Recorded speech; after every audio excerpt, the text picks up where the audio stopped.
काय मग ही मसूरची डाळ मी कशी बनवली प्रश्न पडला असेल ना, तर चला बघूया. सर्वात आधी गॅस पेटून त्यावर कुकर ठेवायचा आहे.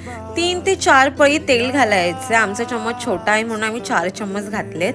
त्यानंतर ह्यामध्ये आपल्याला हिंग ॲड करायचं आहे. कढीपत्त्याने फोडणी द्यायची. एक मीडियम साईजचा कांदा बारीक करून घ्यायचा आहे. एक मीडियम साईजचा टोमॅटोही घ्यायचा आहे.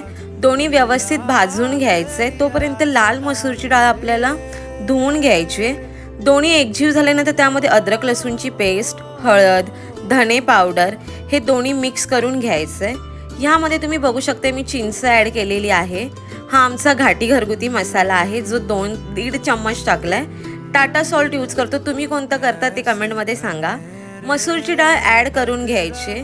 तुम्हाला जेवढं पाणी हवं आहे तेवढं ॲड करून कुकरचं झाकण बंद करून घ्यायचं. एकदा व्यवस्थित मिक्स करून 3 शिट्ट्या करून घ्यायच्यात. कसा वाटला व्हिडिओ नक्की